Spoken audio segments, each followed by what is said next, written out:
Bueno, es un lugar común criticar a la Edad Media, ¿no? Achacarle distintos aspectos negativos es algo fácil de ver y de encontrar. Y el tema de hoy es justamente uno de estos tantas visiones negativas o oscuras sobre la Edad Media en torno a una temática que es la de la mujer. Sin embargo, por lo que nos hemos estado hablando un poco con Rubén, la mujer, lejos de ser degradada en la Edad Media, fue en realidad alguien que tuvo un lugar privilegiado. Y esto es lo que revelan los textos bien documentados, los historiadores, etc. Mientras que la opinión, digamos, mayoritaria o la moneda común es decir que la mujer fue degradada, marginada, considerada inferior, etc. Sin embargo, esto al parecer es algo más propio, dice Regine Pernun, no sé cómo se pronuncia, Pernun, del mundo clásico y del mundo moderno, pero no así tanto del mundo medieval. Entonces hoy, que tenemos un invitado muy especial, que es el profesor Dr. Rubén Peretó, te quería preguntar, ¿qué lugar ocupaba, qué lugar tenía la mujer en esta cosmovisión medieval en la que cada cosa tenía un lugar, cada cosa tenía una jerarquía y un lugar determinado? Para entender esta cuestión de la Edad Media, el tema de la mujer, pero para entender, diría yo, muchas cuestiones de la Edad Media que tienen que ver con la Edad Media, hay que ser siempre muy cuidadosos en contextualizar lo que fue la Edad Media y ser conscientes, como diría Gadamer, de nuestros propios prejuicios, es decir, del mundo en el cual nosotros hemos nacido, nos hemos formado, que necesariamente tenemos prejuicios cuando miramos a una época pasada, y pasada hace muchos siglos, como es la Edad Media. Porque si no, corremos el riesgo, como bien decías Agustín recién, de malinterpretar lo que fue la Edad Media. Entonces, en el caso concreto de la mujer, si nosotros intentamos juzgar de qué manera los medievales trataban a la mujer a partir de hechos históricos, en algunos casos nos va a parecer algo horroroso. Pero nos va a parecer horroroso porque lo estamos juzgando desde una perspectiva muy contemporánea que no tiene en cuenta las condiciones sociales, o podemos decir el paradigma en el cual vivían los medievales. Con perdón de la palabra paradigma, que no me gusta, pero en este caso creo que se puede utilizar. Concretamente me refiero a lo siguiente. Nosotros como modernos, como modernos tardomodernos, podemos decir, entendemos al hombre, digamos, entendemos que la sociedad está constituida por individuos, ¿sí? Son individuos que constituyen la sociedad. Entonces, el Estado lo que hace es relacionarse con los individuos, con cada individuo en particular. Y en todo caso, otorgarle derechos o custodiar los derechos que tiene cada uno de los individuos. Les pongo un ejemplo. La famosa ESI, la Ley de Educación Sexual, no sé cómo se llama. Lo que el gobierno dice, o lo que el Estado dice en esa ley, es que el Estado debe custodiar el derecho que tienen los niños a recibir educación sexual, es decir, cada niño en particular, sin importar lo que diga la familia. ¿Por qué? Porque la familia puede tener ideologías, dicen ellos, o pueden tener posturas que son contrarias, que serían o podrían ser contrarias a los derechos que tiene el niño.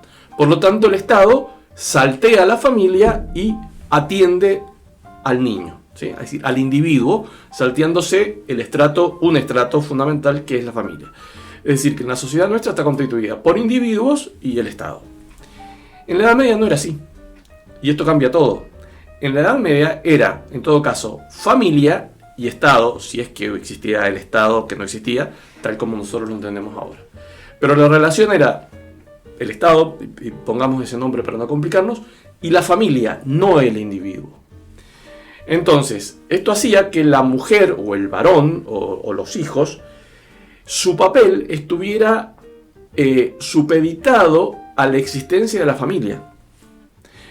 Entonces el Estado se relacionaba y buscaba, ¿sí?, la promoción como decir, de la familia, no del individuo en particular, porque el individuo particular buscaba la promoción también de la familia desde su lugar. No sé si lo entienden. Entonces, la visión es completamente distinta. Un medieval no entendería, le parecería algo absurdo que el Estado, pongamos, ellos no tenían Estado en ese momento, que el rey quisiera hacer lo que hace el Estado contemporáneo, es decir, meterse con un niño que era parte de la familia. En todo caso, lo podía hacer si ese niño quedaba huérfano, pero no si tenía sus padres.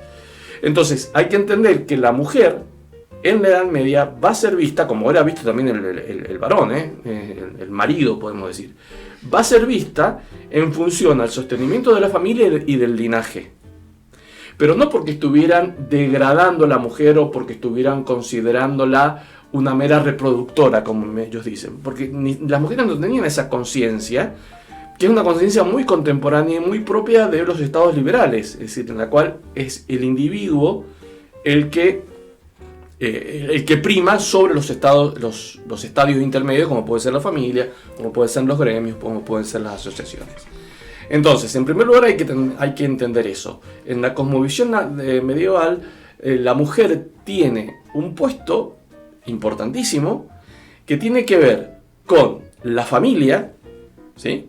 Y con mantener el linaje, es decir, mantener la familia. Si ustedes quieren, en términos mucho más generales, mantener la especie humana.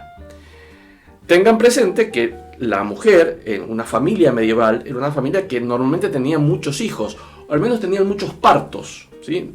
Quizá más de la mitad o la mitad de los que nacían morían, porque la mortalidad infantil era muy elevada, como fue elevada hasta el siglo XIX, es decir, no era algo medieval, porque el avance de la medicina no tenía el avance de la medicina que tenemos ahora.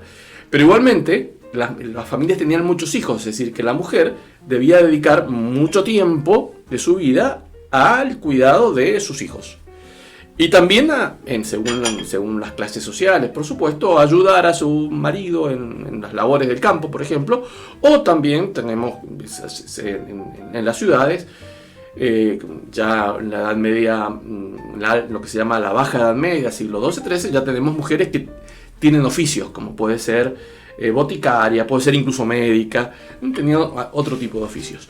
Pero su lugar fundamental estaba dentro de la familia. Entonces, en la cosmovisión medieval, la mujer es vista fundamentalmente como madre y como la garantía de mantener el linaje, ¿no? Tanto a nivel familiar como a nivel de los gobiernos. A mí me gustaría, como tal vez un poco por la tangente, pero para entender bien esto que comentabas de la concepción de la sociedad en la Edad Media, o sea que en realidad no había individuos propiamente, sino que, y esto sacándolo de la mujer, digo, el hombre también siempre estaba en vistas del estamento, del cuerpo intermedio en el que estaba. Sí. ¿Y algún ejemplo para...? El primer estamento era la familia, por supuesto. Luego, había estamentos intermedios, quizá en una etapa más avanzada de la Edad Media, lo que se llama de Baja Edad Media, que van a ser los gremios. Es decir, los gremios que para nosotros ahora son, o suelen ser, al menos en Argentina, agrupaciones lideradas por personas muchas veces corruptas, que lo único que buscan son beneficios personales. Los gremios son una invención, podemos decir, medieval, que lo que buscaba era, sí, obviamente, el beneficio de aquellos que pertenecían al gremio de los carpinteros, o al gremio de los escultores, o al gremio de los albañiles, pero sobre todo preservar su propio arte, es decir, que su propio arte se transmitiera bien, y que aquellos que salieran con el oficio aprendido fueran muy buenos maestros, digamos, en su arte. Entonces, ciertamente, en este caso, el individuo, el hombre, también se debía a su gremio, si tenía una relación con su gremio, y eso quedan resabios de esto en las ciudades europeas. Es decir, uno ve, por ejemplo, en Roma o en París, la iglesia del gremio de los carniceros. ¿Sí? Los gremios de los carniceros tenían una iglesia, tenían un lugar de reunión, tenían esto. Las famosas hermandades españolas que salen, los hermanos que salen en Semana Santa, muchas de esas hermandades correspondían a los gremios. Entonces el individuo era parte, sí, de una ciudad y por lo tanto debía fidelidad a una ciudad, pero también era parte de un gremio o de una hermandad. Pero no era una parte como nosotros ahora somos parte de un club porque pagamos una cuota y nos dan un carnet o somos socios de un gimnasio, sino que era una pertenencia mucho más existencial. Es decir, ser parte, efectivamente, como parte de un cuerpo colegiado, de un cuerpo, no siempre colegiado, pero de un cuerpo social que es mayor que yo y que yo estoy de alguna manera supeditado a ese cuerpo. La familia, los gremios, la misma iglesia. En el feudalismo, la pequeña, ni siquiera ciudad, el pequeño castillo, el pequeño poblado del cual ese hombre era siervo o era vasallo de tal señor feudal, eran todos cuerpos intermedios que implicaban una pertenencia. Es decir, que el individuo no es que el individuo se disolvía, pero ciertamente no existía esta idea contemporánea tan propia nuestra, tan propia del liberalismo y de la modernidad, del individuo como una persona completamente aislada que se relaciona directamente con el Estado, sino que esa relación con el Estado tenía se atravesaban cuerpos intermedios. Y eso, Rubén, no sé si vos lo verás así, pero me da la sensación de que ese mismo individualismo, como ese desarraigo de todos esos cuerpos que de alguna manera como protegían al hombre aislado, ese desarraigo y dejar a un hombre solo ha ocasionado un poco todas estas cosas que nosotros vemos, digamos, un poco el desprestigio de la mujer y otros daños que se pueden hacer, o lo que contabas recién de la ESI, digamos. O sea, como que ese desarraigo, esa disolución de los cuerpos, de la familia y los cuerpos intermedios, como que ha terminado dejando al hombre aislado, y eso ha ocasionado las problemáticas que después el feminismo de alguna manera se va a venir a quejar, sí. Digamos, me da la sensación, no sé. Sí, yo diría que incluso no diría solamente aislado, sino que lo ha dejado indefenso, porque esos cuerpos intermedios lo que hacían era defender al individuo de, por ejemplo, una ley inicua como es la ESI. Claro. Sí, habían muchas barreras que defendían. No existía la ESI en ese momento, ¿no? Pero, es decir, para cualquier tipo de este tipo de acciones, si vamos al caso de las leyes o de que imponían los reyes en la Edad Media no eran reyes absolutos. Uno a veces tiene la idea de, cuando uno habla de monarquía, de un rey absoluto, no sé, reyes franceses del siglo XVII y XVIII, eso no existía en la Edad Media. El poder del rey estaba muy mediado y muy limitado por los cuerpos intermedios. Entonces el individuo tenía una zona de protección muy amplia, de amortiguamiento del poder que podían ejercer sobre los poderosos, ¿sí? Como podía ser un rey, que podía ser malvado. Era muy difícil, es decir, no es que fuera difícil, pero tenía que atravesar muchas capas, muchos estamentos para poder llegar al individuo, ¿no? Y eso se daba no solamente en la sociedad civil, sino también en la sociedad eclesiástica. El obispo, por ejemplo, tenía que atravesar para poder castigar, supongamos, un sacerdote, a los canónigos, que eran los que estaban en la catedral, que eran independientes del obispo y cuyo cargo allí no dependía del obispo, sino que ellos se lo habían ganado en un concurso. Y ellos entonces eran ellos los que defendían al simple sacerdote del poder del obispo. Con esto estoy diciendo de que estos poderes absolutos que ahora vemos y nos parecen tan normales como el del Estado, si van en el caso de la iglesia, como de los obispos, eso es algo muy moderno, eso no existía en la Edad Media, y a nosotros, claro, nos llama la atención de que eso sea algo propio de la modernidad. Un caso que es muy, muy claro, quizás no tanto para nosotros, afortunadamente, pero ustedes fíjense que en los países anglosajones y también en Francia, pero se ve sobre todo en los países anglosajones, todavía la mujer cuando se casa pierde su apellido y adquiere el apellido de su marido. Es más, si ustedes ven, por ejemplo, a veces una tarjeta de presentación de una mujer en Estados Unidos o en Inglaterra, dice, por ejemplo, Mr. and Mrs. John Smith o Mrs. John Smith, ¿sí? Es decir, la mujer hasta pierde el nombre, ella es el señor y la señora John Smith, pero ella ha perdido todo, ¿sí? ¿Por qué? Porque todo ha quedado subsumido en el marido, claro. ¿Sí? Eso se llamaba la cobertura. Es decir, el que tenía personería jurídica, podemos decir, era el marido, y la mujer quedaba totalmente relegada y cubierta por esta personería del marido, ¿no? Entonces, claro, uno ve eso y dice, pero ¿cómo la mujer acá desaparece totalmente? Por supuesto, la mujer no podía ni vender ni comprar nada si no era con permiso del marido, no tenía patria potestad, etc. Bien, eso es del siglo XVII. Y en Francia es de comienzo del siglo XIX con el Código Napoleónico. Es decir, eso es algo muy moderno, pero muy moderno. ¿Sí? Eso en la Edad Media no existía. ¿Sí? Hay documentación que nos prueban, por ejemplo, que cuando se vendía una propiedad, decían el señor tal y la señora tal venden tal cosa a tal persona. Es decir, la propiedad era del marido y de la mujer y como tal quedan reflejadas en las escrituras de una venta o en los contratos, etc. Es decir, que en muchas, como vos decías, Gabriel.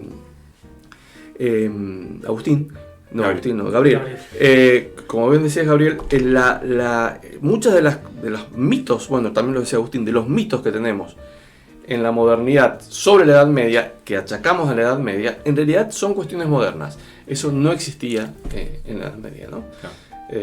Sí. Pero yo no dije la palabra mitos.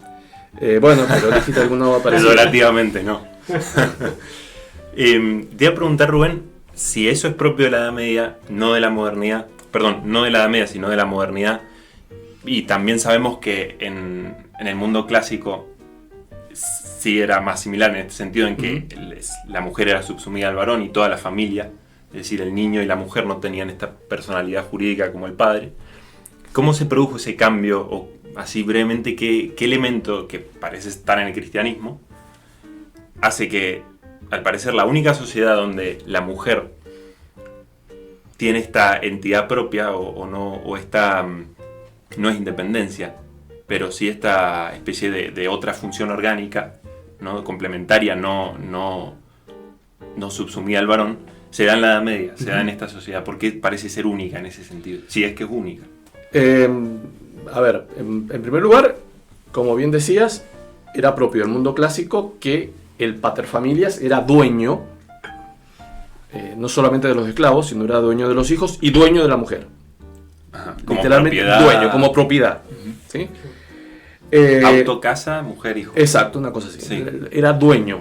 ¿Sí? La podía matar. El legado. La verdad que no sé, pero ciertamente que sí. Es decir, tenía derecho de propiedad sobre su mujer. Es decir, la mujer era un objeto más. Y esto era en la cultura clásica romana y en la cultura clásica griega todavía mucho más, ¿no?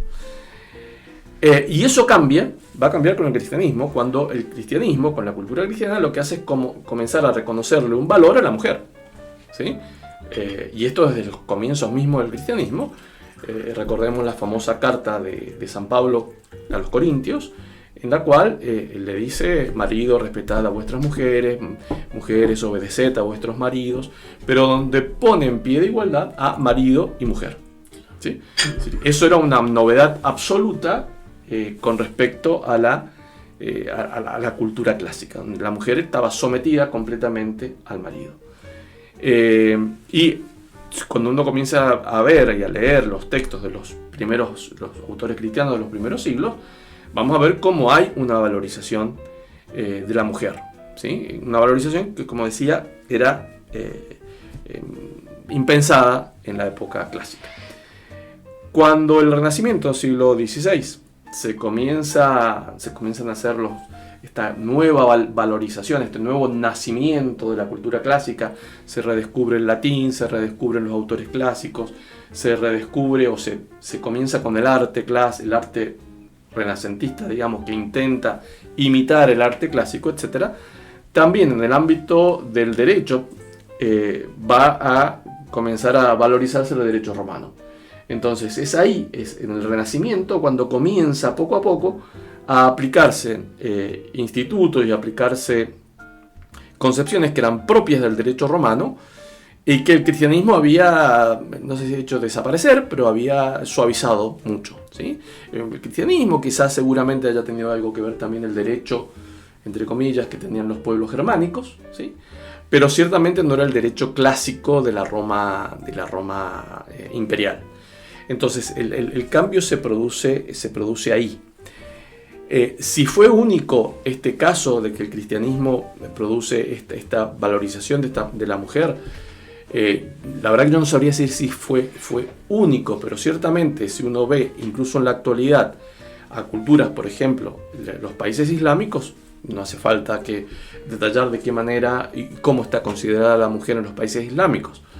Por cierto que en la Edad Media no existía todavía el Islam, que va a comenzar varios siglos más tarde, pero ciertamente en todos los países, al menos de la cuenca del Mediterráneo, la mujer antes del cristianismo tenía una posición muy inferior a la que tenía el hombre, ¿no? La mujer era, en el caso de Roma, de Grecia, era propiedad del marido, ¿no?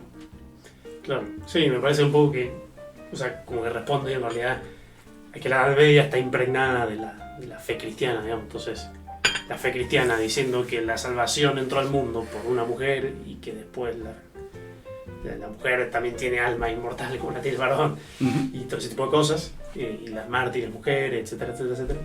Claro, o sea, no le quedaba otra que valorizar. Sí. De hecho, yo creo que ahí la importancia que le da el cristianismo desde los primeros inicios a la Virgen como madre de Dios, es un factor muy importante que hace revitalizar la figura de la mujer.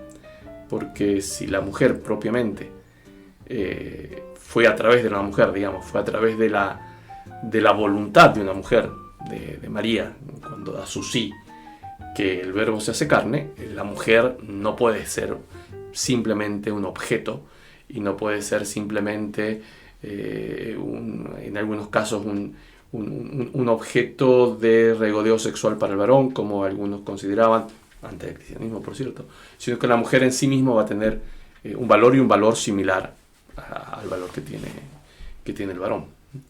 Claro. Y eso hasta teológicamente también es como una salvada, digamos, de lo que fue Eva, ¿no? O sea, como que siendo que por Eva entró el pecado y por la Virgen la salvación, como que se restaura eso.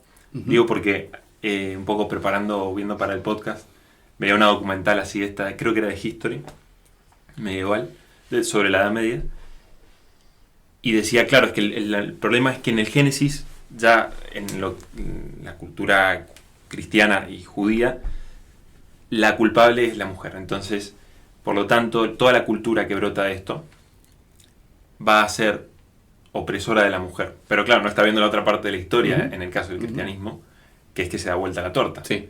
Que es que la salvación entra por la mujer. Y de esa manera revierte o redime a la primera mujer. Redime entre comillas, sí. De todas maneras, hay que ser honesto en esto, y sí es verdad que los padres, sobre todo, incluido San Agustín, hablan con mucha frecuencia, ¿no? Por la mujer entró el pecado al mundo, ¿no? Eso es clarísimo. Si la mujer como que tiene una culpa, a ver, no sé si la palabra sería entrar en teología que yo no conozco, pero tiene una culpabilidad mayor que el hombre en cuanto a la responsabilidad del pecado original, ¿sí? Porque el pecado entra por la mujer, es decir, el demonio tienta a la mujer y la mujer tienta al hombre. Por eso que sí se va a dar, y hay que ser honesto y reconocerlo, que sí se va a dar muchas veces una mirada de la mujer como la gran tentadora del varón. Porque en el origen fue así. Fue la mujer que tentó a Adán para que cometiera el pecado que ella ya había cometido. Eso sí se ve con claridad en la literatura, en las obras de los autores cristianos de los primeros siglos. Pero eso no significa de que la mujer por eso tuviera un puesto o que estuviera relegada con respecto al hombre. Eso era una realidad histórica y teológica que estos autores, padres de la Iglesia, reconocen, pero eso no significa de que la mujer quedara en un segundo lugar, ¿sí? Muchas veces, justamente parte de este mito, se dice que en la Edad Media la mujer, o al menos se preguntaron si la mujer tenía alma o no. Eso es falso, jamás ninguno discutió si la mujer tenía alma o no. De hecho, el único texto, hay un único texto que hace alguna referencia a esto, digamos, que se hace la pregunta si la mujer tiene alma, que se llama el Ambrosiaster, que es un autor que no se sabe quién es que en algún momento se pensó que era San Ambrosio, pero después se vio claramente de que no era San Ambrosio, por eso se lo dice el Ambrosiaster, como un seudónimo de San Ambrosio, o alguien que se quería hacer pasar por San Ambrosio, pero un texto totalmente secundario y que no tuvo la más mínima repercusión dentro de la teología medieval. Es decir, que no hubo en ningún momento ninguna discusión seria sobre si la mujer tenía alma o no. ¿Sí? Es decir, siempre fue un ser humano que estuvo a la par del varón. Lo cual no obsta para decir de que efectivamente fue por la mujer y no por el varón por el que entró el pecado al mundo, ¿no? Eso sí está claro. Claro, y si hubiera sido un problema como es para nosotros, tal vez, se hubieran puesto a discutir, así seriamente, me imagino, ¿no? Como se pusieron a discutir. A lo que voy, como que ellos no lo veían como problema porque es algo normal de todos los días, sí, varón y mujer están igual y no pasa nada. Y como vos decís, Gabriel, se hubiesen puesto a discutir, cómo se pusieron a discutir luego del descubrimiento de América acerca de si los indios tenían o no alma, si eran o no seres humanos. Y eso generó una discusión teológica que se dio en España, que fue una discusión muy seria, porque obviamente los teólogos, la gran mayoría decían que eran seres humanos, y por eso la reina Isabel, la católica, los considera sus súbditos y los protege y pide que sean evangelizados, etc., porque los considera seres humanos. Pero van a haber intereses o van a haber personas que van a decir, bueno, pero a lo mejor se los puede esclavizar, pues en realidad no sabemos si son seres humanos. Entonces, frente a esa mínima posibilidad de que a alguien se le ocurriera decir que no eran seres humanos, se organiza en España, si no recuerdo mal, en Salamanca, lo que hoy diríamos un congreso, para dejar en claro de que los indios eran seres humanos y que tenían alma. Es decir, se preocupaban en serio de las cosas y eso quedó clarísimo desde el inicio. Claro. Como vos decís, si hubiese sido el caso de la mujer, si hubiera estado en duda, tendríamos muchas obras que discutieran eso. Eso no existe. Claro. Rubén, y siento que alguien diría, si está bien, digamos, filosóficamente o teológicamente se ve y se entiende que la dignidad para el cristianismo y para la cosmovisión medieval del hombre y la mujer eran equivalentes, eran la misma, eran los dos el hombre. Pero en la práctica podríamos decir, digo, desde una mirada así simplista de la historia o lo que se maneja en la calle, ¿no?, del conocimiento de historia, es que la mujer hasta el siglo XIX parece, viste, lo que se ve en las películas, lo que se ven como en el debate así, eso de la calle, que parece que fue un cero a la izquierda. Es decir, hasta el siglo XIX, que viste, ahí aparece, no sé, una Jane Austen, en el siglo XX, bueno, y ahora como que se equiparó la cosa en lo que es la práctica en cuanto a que hay presidentes mujeres, políticos, pensadores mujeres. Eso no pasó nunca, al parecer, según esta mirada, y menos en la Edad Media. Para el caso de las mujeres como gobernantes, ¿sí? Que la mujer no gobernara, la verdad es falso y no es de... A ver, no hace falta conocer demasiada historia, claro, para darse cuenta de que era así. Hemos tenido, recién les mencionaba Isabel la Católica. Isabel la Católica, siglo XV en España. Hoy se cumplen años del nacimiento de Isabel la Católica. Mira vos, bueno, esperemos que sea santa, que sea canonizada dentro de poco. Isabel la Católica, siglo XV, es coronada reina siendo una muchachita. Y mandaba. No era un títere, no era un títere de nadie, es decir, mandaba, tenía gobierno, ¿sí?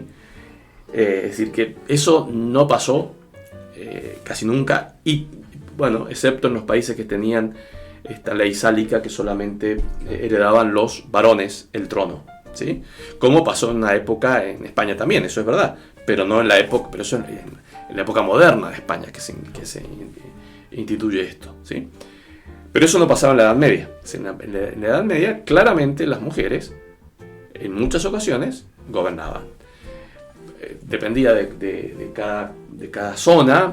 Recordemos que en esa época no existían países tal como lo conocemos ahora, sino que habían reinos más o menos grandes, ducados más o menos grandes, otras jurisdicciones que estaban gobernadas por nobles y que eran de alguna manera independientes y se federaban en obediencia a un rey, ¿sí?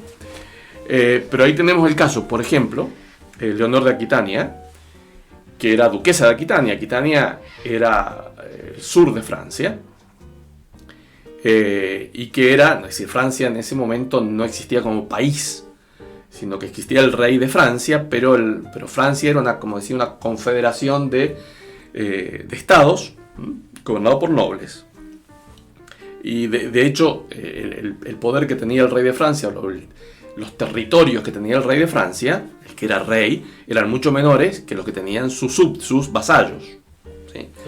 Bueno, Leonor va a ser duquesa de Aquitania, que tiene un enorme territorio, es una de las potencias de ese momento, y ella va a ser la no reina, pues su título no era de reina, sino de duquesa, pero va a ejercer efectivamente su dominio.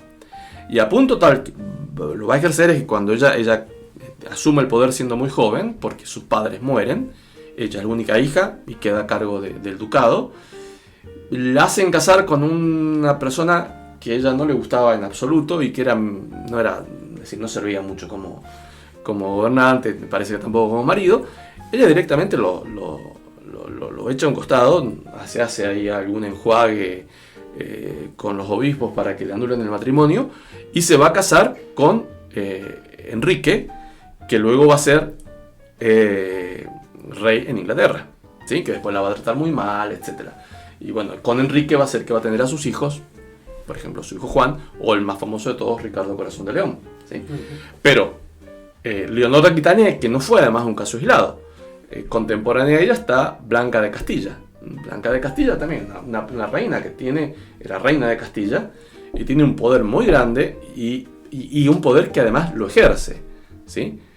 Blanca de Castilla va a ser la abuela de San Luis, rey de Francia, y ella, siendo de Castilla, viaja varias veces a París, ¿sí? A lomo de caballo, en carro, lo que fuere, para atender los asuntos de Estado, ¿no? Y porque en ese momento, claro, tienen las alianzas entre los reinos, etc.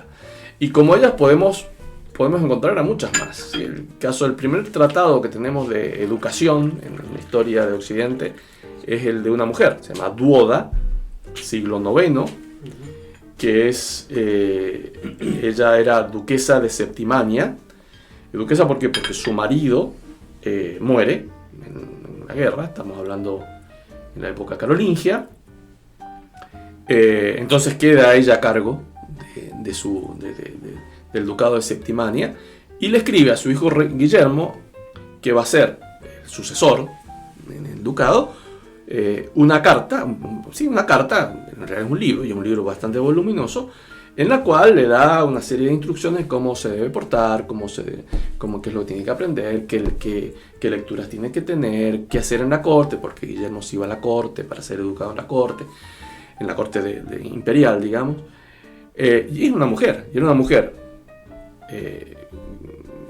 digamos, culta, y era una mujer con poder, porque era la duquesa de Septimania. Septimania también está en lo que hoy diríamos norte de España, Cataluña, sur de Francia, ¿sí? Es decir, que van a ver en la Edad Media muchos casos de mujeres que ejercen el poder. Entonces, esta idea, recién decía Agustín, de que la mujer era una suerte de cero a la izquierda, se daría en muchos casos, no digo que no. Pero no siempre era así. La mujer tenía real poder político y desempeñaba también una función en la sociedad, ¿sí? Por ejemplo, una cosa que a nosotros actualmente sería impensable, habían órdenes religiosas, varias, la más conocida es la de Fontevraud, porque fue la más extendida, en la cual era una orden mixta, es decir, varones y mujeres, o sea, habían monjas y monjes. Claro. Pero lo curioso es que el superior de toda la orden era una mujer, no era un varón, ¿sí? Y esta orden, la orden de Fontevraud, fundada por un tal Roberto de Abricel, se extendió por toda Europa. Es decir, una orden que tenía muchísimas casas, en las cuales digamos, no había comunicación entre varones y mujeres. Yo he estado en Fontevraud, donde luego la Revolución Francesa, por supuesto, se se ocupó eso, digamos, el gobierno revolucionario ocupó todo lo que era Fontevraud, la iglesia el monasterio fue una cárcel, bueno, ahora es un monumento histórico. Y ahí uno ve lo que fue ese complejo, un complejo enorme, y estaba muy bien delimitado, donde vivían las monjas y donde vivían los monjes, que eran siempre menos, y la única comunicación que tenían era una puerta que comunicaba a la iglesia, ¿sí? Porque obviamente que el que celebraba la misa era un sacerdote.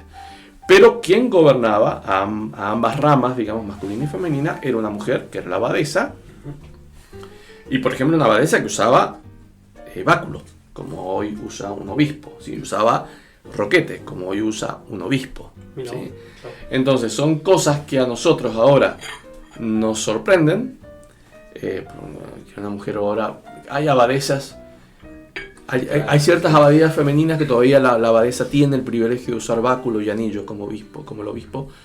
Yo creería que no lo usan por una cuestión de no sé de qué, pero era algo muy usual, es decir, la mujer tenía un poder, y cuidado que estas abadías eran abadías territoriales, es decir, que la mujer, en este caso una abadesa, no es que gobernaba solamente para un conjunto de 50 monjas o 100 monjas y 20 monjes, no, sino que gobernaba para todos los poblados que eran parte de esa abadía, claro, porque eran abadías territoriales, claro, es decir, abadías que eran pequeñas ciudades, es decir, pueblitos, digamos, no vamos a decir ciudades, pero pueblitos, en algunas abadías sí, ya no sé ciudades, pero no eran pueblitos que se formaban y que existían y que nacían y crecían en los territorios que eran partes de la abadía, porque esas abadías a lo largo de los siglos la habían ido recibiendo como herencias.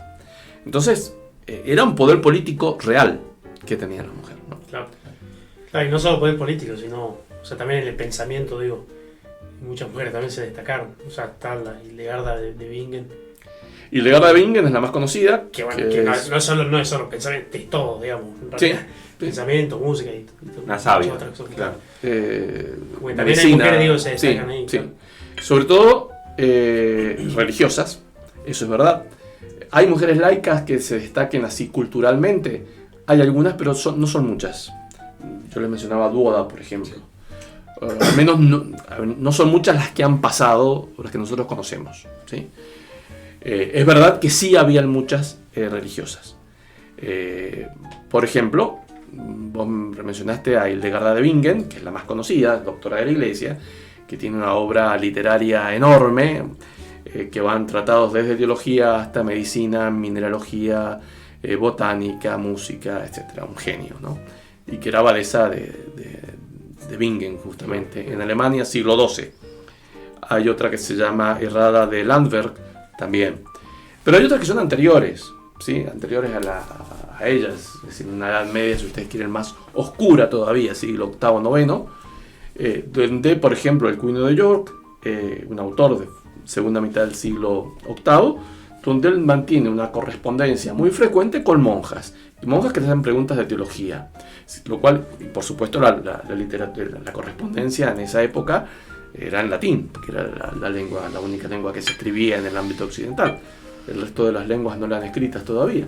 Es decir, que eran casos de mujeres que sabían latín y que tenían inquietudes intelectuales por la teología y la filosofía, por lo menos, y la Biblia, porque eran las preguntas y las discusiones que tenían con Alcuino, por ejemplo, en este caso concreto, con un personaje. Claro.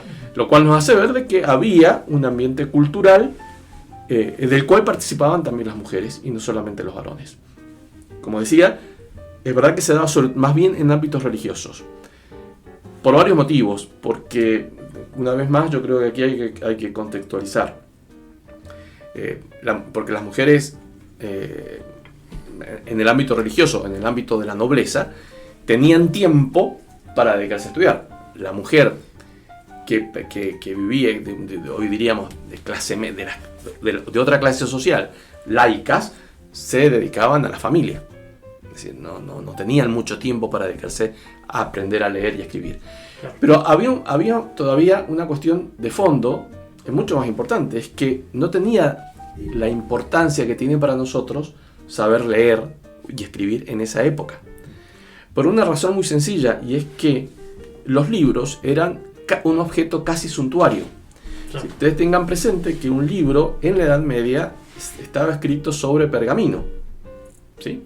El pergamino se obtenía de cuero de animales, fundamentalmente de ovejas, pero podían ser también de otros animales como cabra, como cerdos, que eran los libros de lujo, estaban escritas en piel de cerdo, pero sobre todo eran piel de oveja.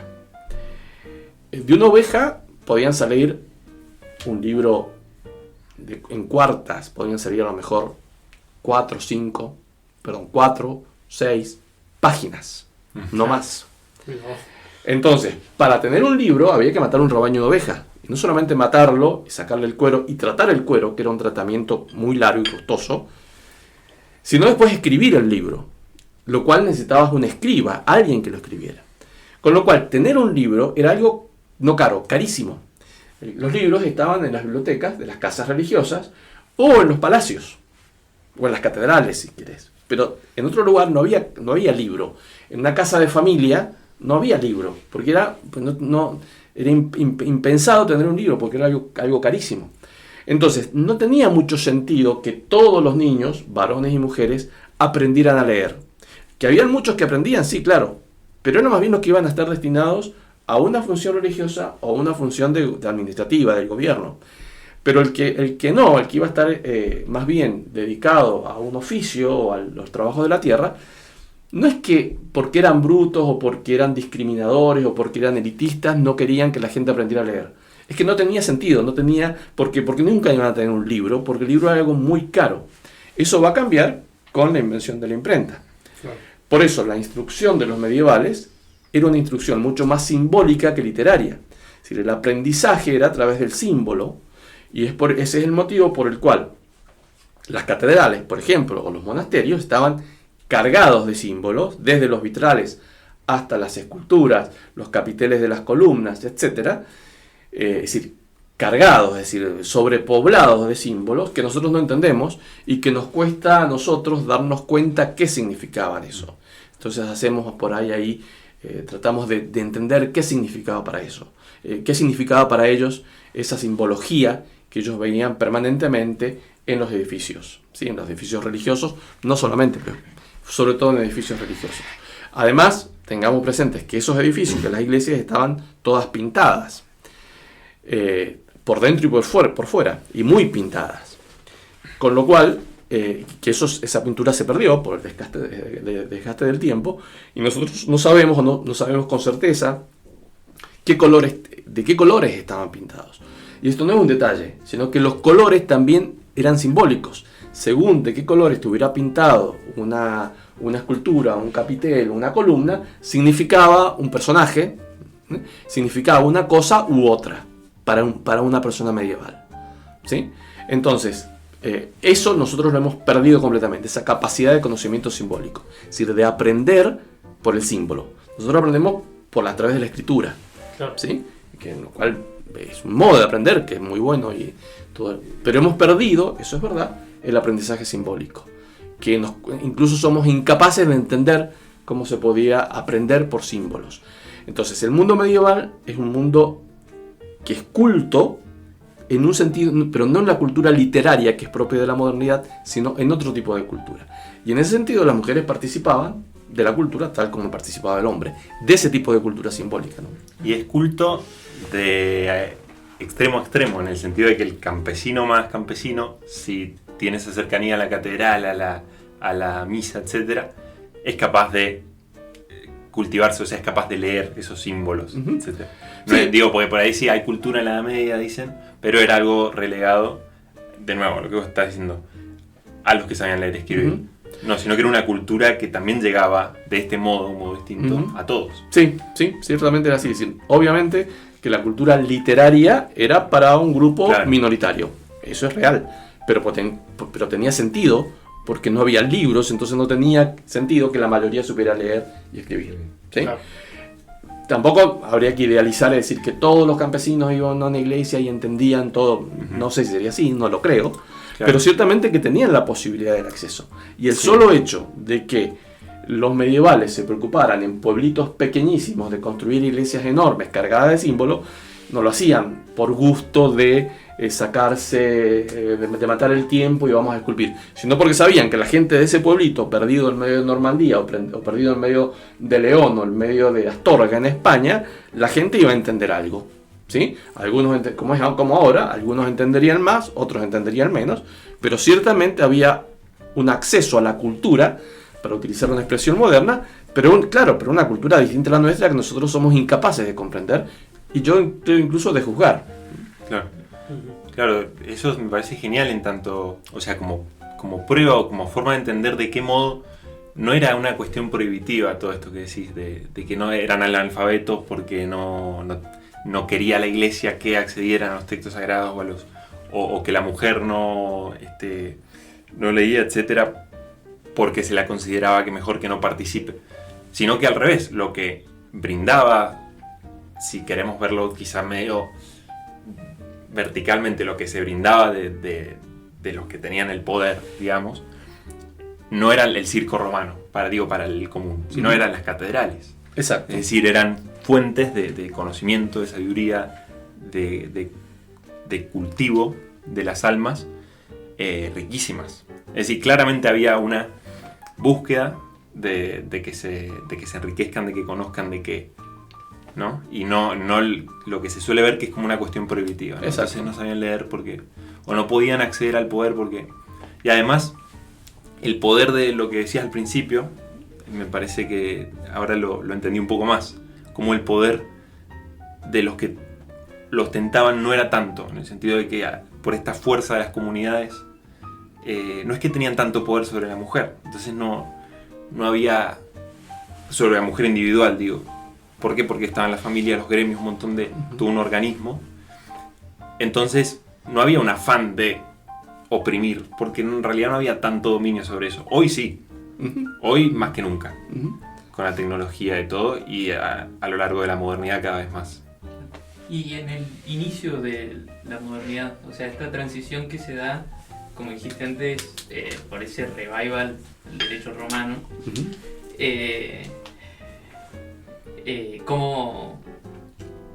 ¿cómo es que causa ese retroceso en el,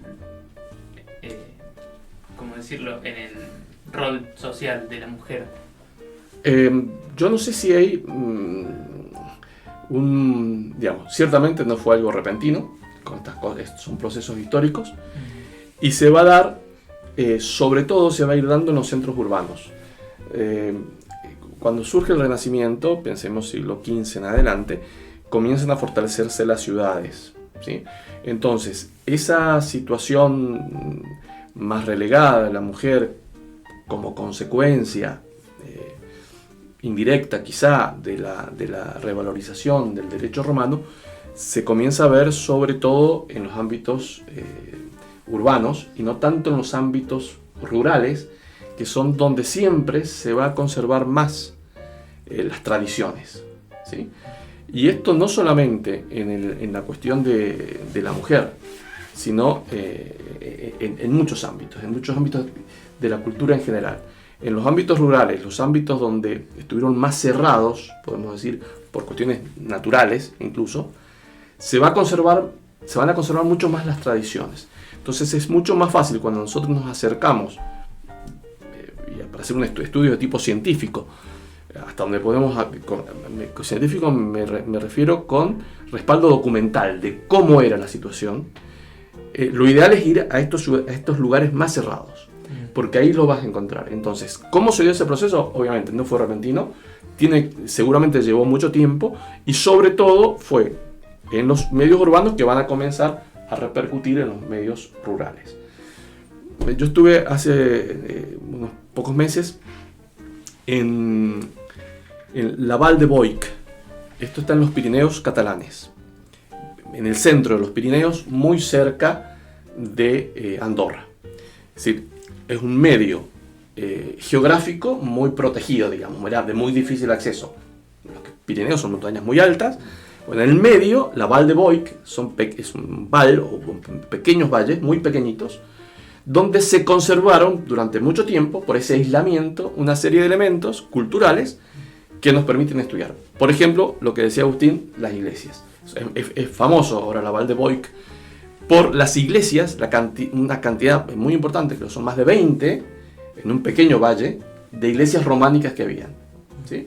La más conocida es San Clemente de Taúl y Santa María de Taúl, que son iglesias románicas, no muy grandes, pero de un románico muy, muy bello, realmente bellísimas, que están en cada pueblito, pero que el pueblito es caserío, a lo mejor tenían 1 o 2 iglesias románicas, ¿sí? Y que allí, como les digo, por esta circunstancia de aislamiento y por una serie de otros motivos, se han conservado o gran parte de las pinturas, que es lo que conocemos como el románico catalán, ¿sí? El famoso, el más conocido de todos es el Pantocrator de San Clemente de Taúl, que es un Cristo Pantocrator en tonos de azul, que está en Barcelona ahora. Lo sacaron de la iglesia de San Clemente al fresco, son frescos, ¿no? Y lo llevaron al Museo de Barcelona. Y estas iglesias, en algunas de ellas hay intervenciones artísticas, digamos, muy interesantes, porque lo que hacen es reproducir, porque esas pinturas, algunas estaban muy tenues, otras estaban dañadas, se les hizo una pequeña restauración, pero no una gran intervención, pero sí con mapping, es decir, con luces láser, reproducen cómo era la iglesia en el siglo XI-XII. ¿Sí? A partir, pero digamos, no porque se lo inventó así un artista, sino que es una cuestión científica. Tenemos todos estos restos de pintura, la iglesia era así. Y uno ve, como decía Agustín, como una iglesia bastante pequeña, románica, bellísima, pero más bien pequeña, en un pueblito perdido, absolutamente perdido de los Pirineos catalanes, ¿sí? Está completamente pintada, con escenas que reproducen digamos, que tienen una idea, una enseñanza, que tratan de que la persona que entra, que eran todos campesinos, aprendan, ¿sí? A través de o cuestiones simbólicas, ¿sí? O cuestiones no tan simbólicas, sino casi literales. Podemos decir que a nosotros nos parecería ahora horrorosa. Después, cuando termine el programa, le voy a mostrar una imagen que mejor no mostrarla, porque yo le diría ahora es casi, digamos, grosera, por decirlo menos. Pero estaban ahí, estaban en las iglesias. ¿Por qué? Porque era esa intención, como vos bien decías, de hacerlo para un pueblo pequeñísimo, de gente ignorante, pero una ignorancia relativa, porque podían aprender de otra manera, que nosotros hemos perdido completamente y nos resulta ahora absolutamente incomprensible. Claro, impresionante eso. Y yo quería preguntar, me vino una curiosidad. O sea, en los primeros siglos del cristianismo, justamente tener a mujeres que se van o que se consagran, o sea, vírgenes consagradas o las mismas viudas, eso visto da desde culturas, o sea, clásicas, digamos. O sea, mujeres que por mor propia van y no se quieren casar, eso debe haber causado un gran revuelo, ¿no? No sé si en los ámbitos cristianos, porque era algo mucho más común de lo que uno se cree. Fíjate que ya en el siglo IV, en Egipto, en el cristianismo egipto, digamos, a la vez que surgen las primeras comunidades pacomianas, que van a ser los padres del desierto egipcio, que viven en comunidad bajo la regla de San Pacomio, que son monasterios, ¿sí? Los primeros monasterios, habían también monasterios de mujeres. Es decir, que ya tenemos testimonios siglo IV. Sí. En el caso de monjas, podríamos decir ahora. Pero habían muchas, y que son testimonios que uno ve a partir de textos de mujeres que o no se casaban, permanecían solteras, y no es que se iban de monja a un monasterio, a un convento. Eso va a ser posterior, excepto en Egipto, que lo vemos ya en la época de San Pacomio, sino que se consagran a Dios y siguen viviendo en sus casas, ¿sí? O solas o con otras mujeres, ¿sí? Sin seguir una regla estricta, como hoy diríamos, ¿no? Algunas que eran viudas, y después de quedarse viudas, algunas que se quedan viudas muy jóvenes, por ejemplo Melania la anciana, que era española, pero se había casado con un romano muy adinerado y queda viuda muy joven. Ella reparte toda la herencia que recibe su marido entre los pobres y se va a vivir a Jerusalén, donde ella ahí funda o diríamos un monasterio, pero un monasterio muy particular, porque vive ella, vive su hija, viven algunas mujeres más que se van a vivir con ella, y también van a vivir monjes por ahí, ella va a recibir el Bagrio Póntico. Entonces, las famosas mujeres que acompañan o que no sé si lo acompañan, pero son corresponsales de San Jerónimo, que eran también mujeres romanas. Es decir, que eso existió desde los inicios mismos del cristianismo. Sí, ciertamente sería extraño, probablemente en el mundo pagano, que si bien existían las vestales, bien, que vírgenes consagradas, pero una cosa muy rara y muy poquito, y yo no sé si estas vestales se hacían vestales porque querían o porque la mandaban a hacer este vestal. No era el caso de las mujeres cristianas, sino que ellas mismas se consagran, hay una búsqueda de consagración a Dios. Piensen en los primeros mártires, siglo II, III, IV, mártires como Santa Inés, o Santa Cecilia, ¿no? Que los padres lo obligan a casarse y ellas dicen, no, yo me he consagrado mi virginidad a Dios, y finalmente las martirizan por eso. Es decir, que hay muchos casos, es decir, que sí sería extraño, no sé qué nivel de extrañeza causaría. Ciertamente no les causaba, en muchos casos no les causaba ninguna simpatía a los padres que veían que su hija quería hacerse virgen y no casarse, porque, como les digo, la mujer tenía esa función de madre y de conservar la estirpe, lo cual, si no te casaba, era un problema. Pero era algo que bastante habitual, si se quiere, ¿no? Habitual entre comillas, ¿no? Habría que ver con qué frecuencia, pero ciertamente se da porque los testimonios que tenemos son numerosos. Y atendiendo un poco, o sea, volviendo un poco al principio tal vez. O sea, de que sí, evidentemente varón y mujer iguales, pero es evidente también que hay ciertas diferencias, y que esas diferencias pues justifican de alguna manera roles. ¿Cuál sería el rol que un medieval le adjudicaría a una mujer, digamos? Así en general, no hace falta que sea así en un ámbito concreto, digamos. ¿O cuál sería el rol en general? A ver, primero una precisión. Está bien, hablamos que había igualdad entre el hombre y la mujer. Una igualdad no entendida en el sentido contemporáneo. Insistamos en eso porque si no corremos el riesgo de idealizar la Edad Media, ¿sí? No es la igualdad del hombre y la mujer que pretenden hoy las feministas, claro, o la que podemos ver ahora que la mujer puede ser rectora de una universidad, por ejemplo. La mujer antes no iba a la universidad. De hecho, que las mujeres admitidas a la universidad es algo del fin del siglo XIX.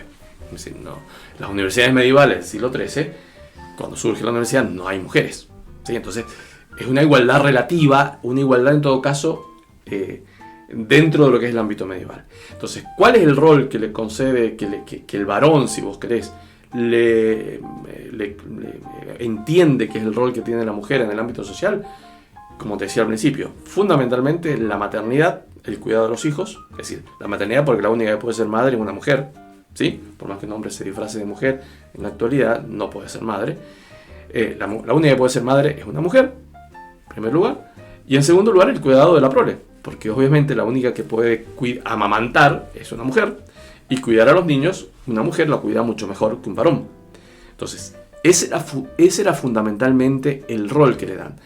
Pero, una vez más te insisto en lo que decía al comienzo, eso no hay que verlo como una disminución de la mujer. Porque si lo vemos así, estamos juzgando a la mujer desde un punto de vista individualista, que no es el punto, la perspectiva desde la cual los medievales veían su vida y juzgaban a la sociedad. Claro.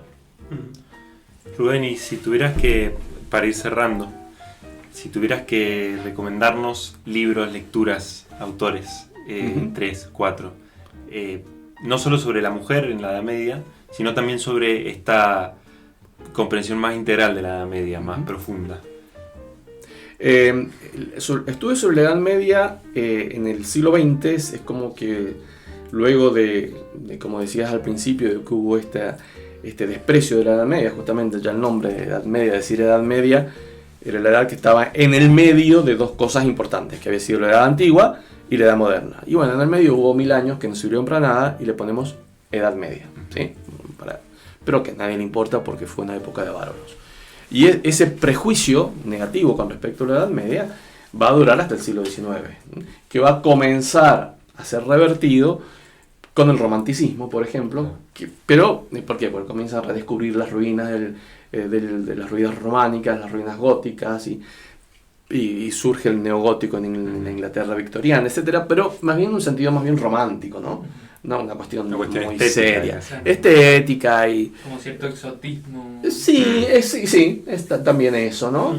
Desde el punto de vista incluso religioso, fíjense, Don Guéranger, que es el que restaura la orden benedictina en Francia, segunda mitad del siglo XIX, también trata de una vuelta a la Edad Media, ¿no es cierto?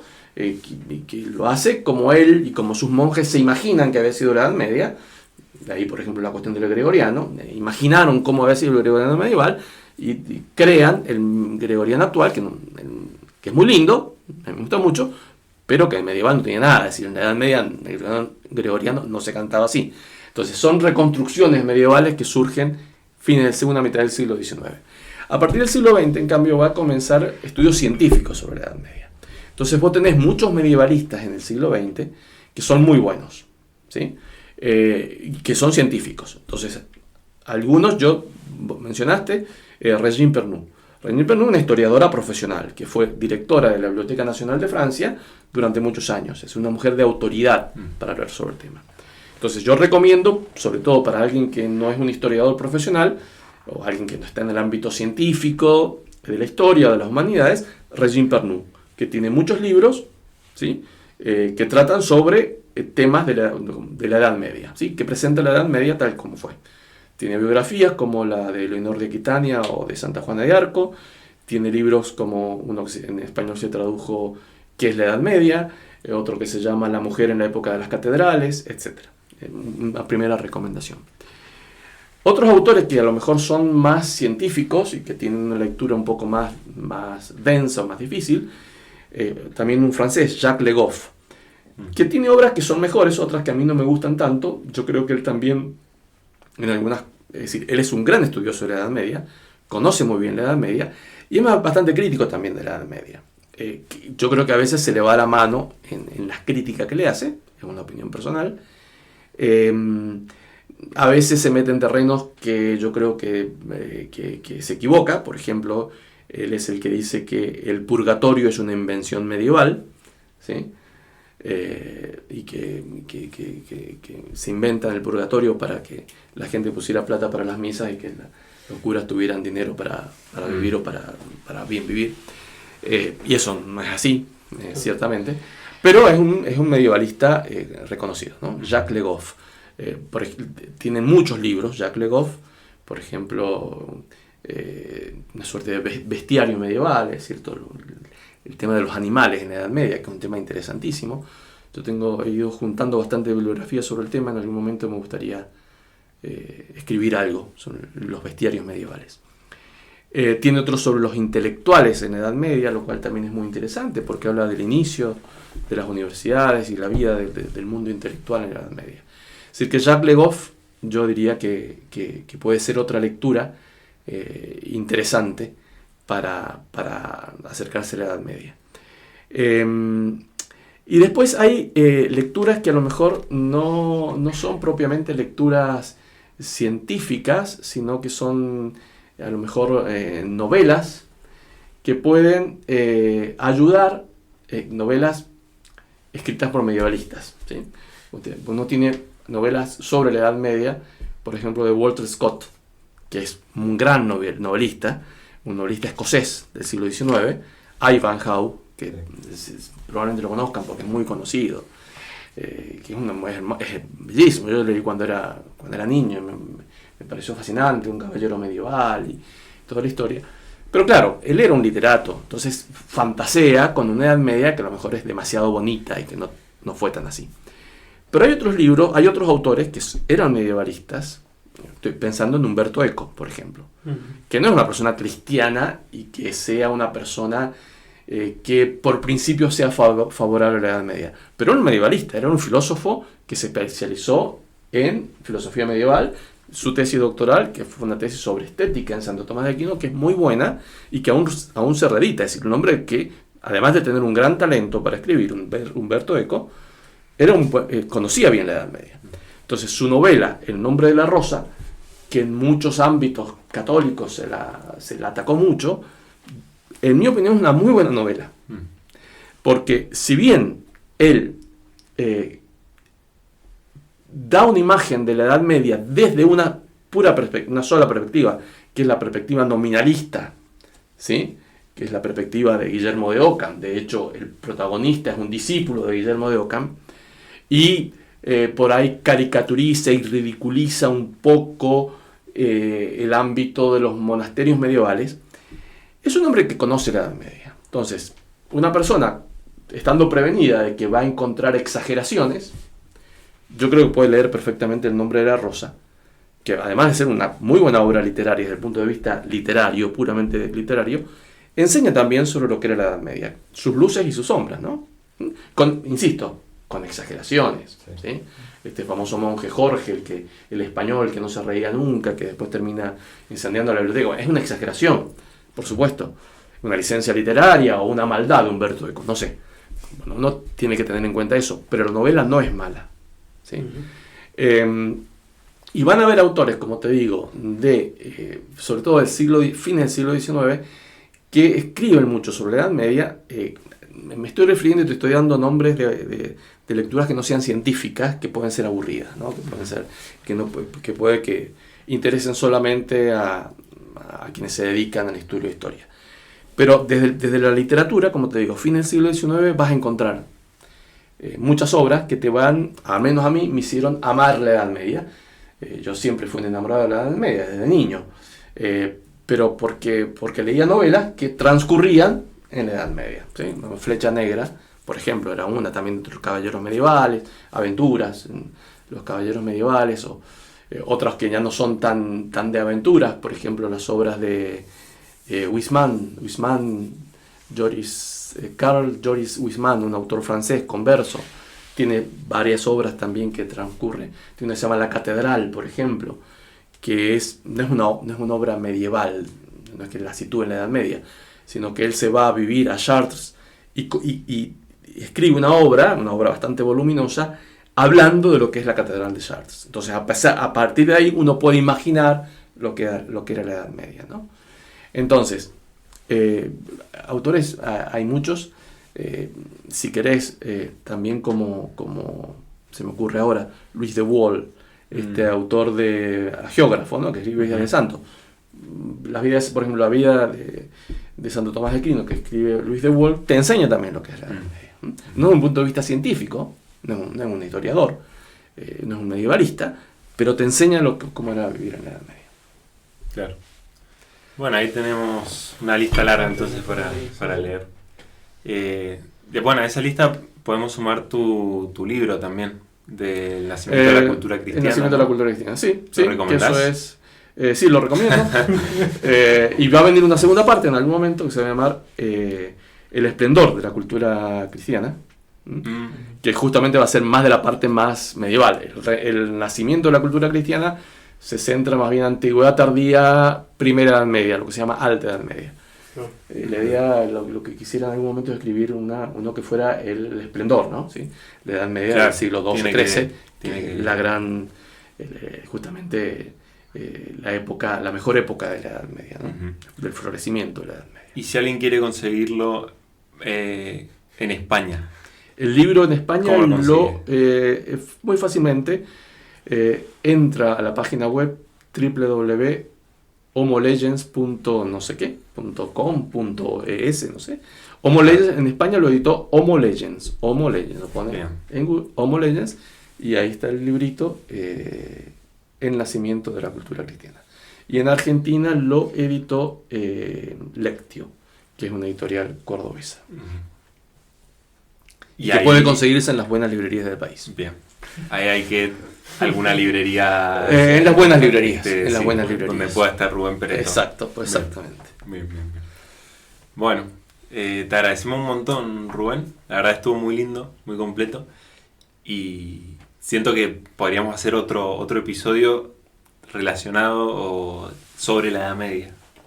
Teniéndote. Ya no sobre la mujer en particular. Claro, no, otro tema, pero digo, hay un montón de que podríamos conversar y hablar y estaría interesantísimo. Perfecto, así con mucho gusto. Bueno, ya queda pseudo invitado para la próxima. No, pseudo no. Semi. Ah, semi, no, pseudo, semi, sí. pseudo. Bien, semi. Así que eso, muchísimas gracias. De nada, gracias a ustedes. Y gracias también a los que hayan escuchado hasta acá. Y nos estamos viendo en un próximo episodio de Meramente Ocio. Bien. Eso Y fue el todo. próximo puede ser con mate también, no me pongan a mí en C porque van a pensar